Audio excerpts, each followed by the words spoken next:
مرحبا بكم في برنامج السلقلقي تحت المجهر. أساطير خرافية، أساطير كفرية يقدمها لكم السلقلقي ياسر الخبيث، لا يصدق بها إلا إنسان مجنون. تعرف احنا اللي يتشيعون عن طريقنا يصيرون مجانين مثلنا، فيعني ما هي هذه القصة التي لا يصدق بها إلا المجانين؟ الله سبحانه وتعالى يقول: وإذ قال موسى لقومه يا قوم إنكم ظلمتم أنفسكم باتخاذكم العجل فتوبوا إلى بارئكم فاقتلوا أنفسكم.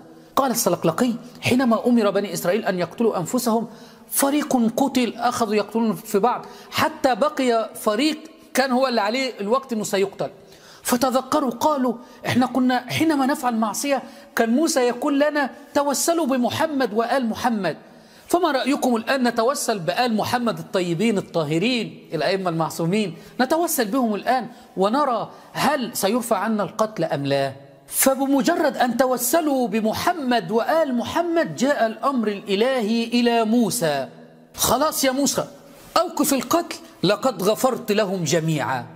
فقال الذين توسلوا ونجوا: يا ليتنا تذكرنا من قبل فقلنا للبقية كنتم توسلتم بآل محمد حتى تنجوا من القتل.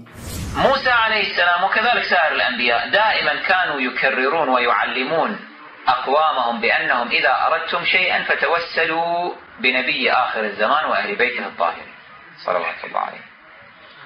زين؟ الحاصل هؤلاء بعضهم يتوسلون، بعضهم ينسون، بعضهم كذا في مثل هذه المواقف. فمثل هذا في هذا الموقف أمرهم موسى شنو؟ أن يقتلوا أنفسهم، مو شكل؟ فبدأ كل واحد يأتي ويقتل الآخر، وصارت حالة انكسار. بعد ما قتل جماعة منهم، جماعة آخرين كانوا منتظرين للقتل تذكروا قالوا: موسى دائما كان يقول لنا إذا أذنبنا ذنبا عظيما فلنتوسل بمحمد وآله الطاهرين صلوات الله عليهم فالله يغفر لنا، لنجرب التوسل بمحمد وآله الطاهرين نشوف شنو يصير، هل الله يعفينا من القتل أم لا؟ فبالفعل بدأوا بالتوسل، وإذا بالأمر الإلهي يأتي إلى موسى عليه السلام أنه أوقف القتل، خلص قد غفرت لهم جميعا. فلما أبلغهم موسى بذلك تحسروا قالوا: ليتنا كنا قد تذكرنا التوسل بمحمد وآله الطاهرين صلوات الله عليهم منذ البداية حتى لا يقتل إخواننا هؤلاء، حتى هؤلاء ما كانوا يقتلون.